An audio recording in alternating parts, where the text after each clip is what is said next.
1 करोड़? क्या कहा? 1 करोड़ मांग रही है?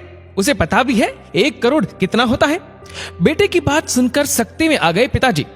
उसे तो पता नहीं था, लेकिन आपने बता दिया है उसे कि आपके पास कितना है, इसलिए मांग रही है। और करो बड़ी बड़ी बातें, जल्लाते हुए बोला बेटा सुयश, और दहाड़े मारकर रोने लगी आनंदी देवी। आनंदी देवी क्यों रो रही है, देखने के लिए अंत तक कहानी जरूर सुने। आनंदी देवी एक रिटायर्ड टीचर और 2 बेटों की मां है। मायके से लेकर पति तक सब अच्छी परिस्थिति में है, इसलिए घमंड भी बहुत है। जब तक जरूरत नहीं पड़ती ससुराल वालों के सामने भी नहीं देखती कि कहीं शान में कमी ना आ जाए। पतिदेव ने तो शादी ही उनकी नौकरी और पिताजी का पैसा देखकर की थी, इसलिए वही करते जो वे कहती।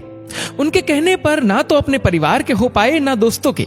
साले सालियों के मोहल्ले में घर बनाया और वहीं बस गए ससुराल में अपनी पत्नी और बच्चों के साथ। बच्चे बड़े हुए तो वे भी अपने माँ बाप जैसे, जिस मामा के पास ज्यादा फायदा दिखता चले जाते। इसी तरह एक मामी की भतीजी पसंद कर ली जो अपने माता पिता की अकेली संतान और नौकरी पेशा थी। वे लोग भी यही चाहते थे कि बेटी सामने रहे और दामाद हाथ में, जो मिल गया और हो गई शादी। दहेज प्रथा पर चाहे कितने ही कानून बने हो या लोग कितने ही सिद्धांत लिख दे, बहू या बीवी के घर से माल आ रहा हो तो कोई मना नहीं करता, और मन ही मन भगवान से प्रार्थना करते हैं कि यह सिलसिला चलता रहे। आनंदी जी और उनके पतिदेव का भी यही हाल था। जो भी बड़ी बहू के घर से आ रहा था वे समेट रहे थे। ये उस आराम की कीमत थी जो उसे ससुराल में दिया जाता था। इसलिए आनंदी देवी इतना प्यार करती अपनी बहू से कि चाय और खाना भी उसके कमरे में देती और उससे पूछे बगैर कोई काम न करती।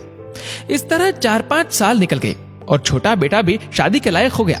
धीरे धीरे बुढ़ापे की ओर बढ़ती आनंदी देवी से अब कामकाज होता नहीं था और बहू को कह नहीं सकते थे। इसलिए खुद पतिदेव ने सुझाया कि क्यों ना ऐसी लड़की देखी जाए जो काम भी करे और अच्छा धन भी लाए। खोज शुरू हुई लेकिन सफलता नहीं मिली। उल्टे 6 महीना होते होते आनंदी जी के घुटने जवाब दे गए और बेटे श्रेयस ने जल्दबाजी में ऐसी लड़की पसंद कर ली जो अमीर नहीं लेकिन अच्छे परिवार से थी। गांव व परिवार देखकर कहीं से भी विद्रोह की गुंजाइश नहीं थी, इसलिए हो गई शादी। बहुत ही शालीन और अच्छी लड़की थी शिक्षा। 2 साल हो गए हैं उसकी और सुयश की शादी को। शादी के दूसरे दिन से ही पूरे घर के कामों की जिम्मेदारी उस पर आ गई। काम करने में किसी को परेशानी नहीं होती है। परेशानी तब होती है जब हर चीज और हर काम में गलती निकाली जाती, भरपूर सुनाया जाता और बात बात पर जेठानी जी के मायके से आई हुई चीजें व अपने पैसों से शिक्षा को नीचा दिखाया जाता। पहले कम से कम पतिदेव तो चुप रहते थे, लेकिन अब तो वे भी ऐसे ही बातें करते। शिक्षा के पिता पूरी कोशिश करते उसके ससुर की हर मांग पूरी करने की। उन लोगों के वह हर मौके पर उपस्थित रहते, लेकिन जिसे खुश होना ही नहीं है वह कैसे होगा। वे साड़ियां देते तो सासू मां अपना सोना दिखाती। वे अपने घर आने का आग्रह करते तो ये लोग अपना बड़ा घर व अलग अलग शहरों के अपने प्लॉट गिनाते। कोई शिक्षा की तारीफ करता तो वे उसकी बुराई गिना देते, और कोई शिक्षा के मायके की तारीफ करता तो उसे बड़ी बहू के पिता की संपत्ति बता देते। फिर भी सुन लेती शिक्षा और 2 साल निकल भी गए। पानी सर से ऊपर जा रहा था और शिक्षा के सब्र का बांध टूट रहा था। मोह भंग तो हो ही गया था। अब उसने सहन करने की बजाय जवाब देना शुरू किया। कुछ दिन पहले पता चला कि शिक्षा गर्भवती है।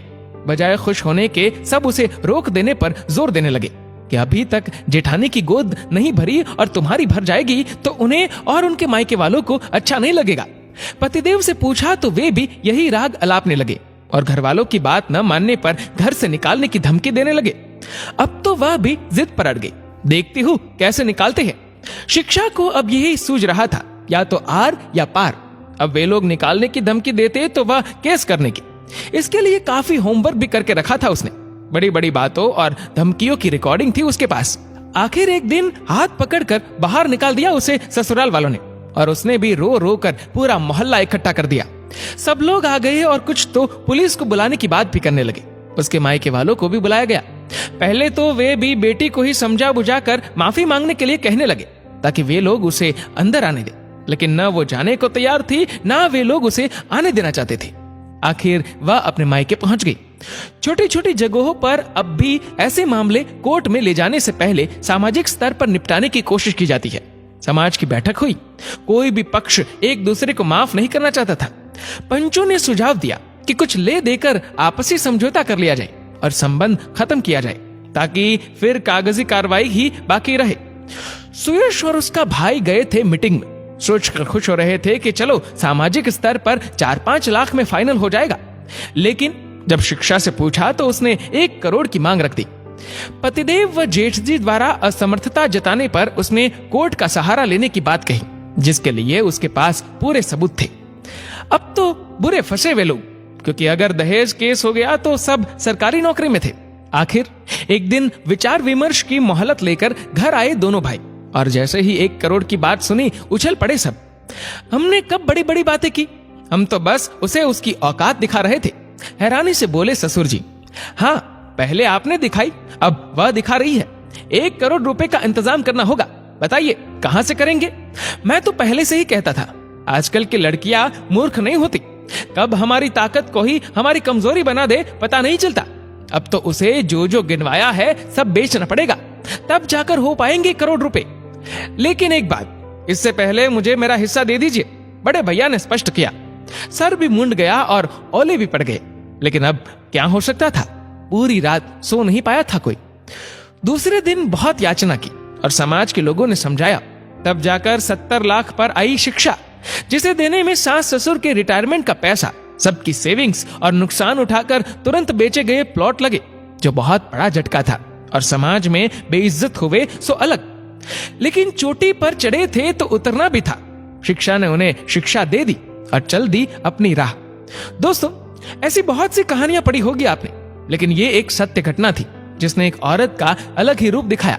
शिक्षा को देखकर लगा कि एक औरत बनाने पर आए तो अपनी सूझबूझ से झोंपड़ी को भी महल बना सकती है, और मिटाने पर आए तो ऐसे घमंडियों को सड़क पर भी ला सकती है। इसलिए हमें अपने आप को कभी असमर्थ या बेबस नहीं समझना चाहिए, क्योंकि सारी शक्तियां हम में ही छुपी है। दोस्तों, आपकी इस वीडियो के बारे में क्या राय है, नीचे कमेंट करके जरूर बताएगा। और अगर आपको वीडियो अच्छा लगा हो तो इस वीडियो को लाइक करेगा, शेयर करेगा ज्यादा से ज्यादा लोगों तक, और ऐसी और भी इंस्पिरेशनल वीडियोस के लिए सब्सक्राइब करें हमारे यूट्यूब चैनल को और फेसबुक पर फॉलो करें हमारे पेज को। धन्यवाद।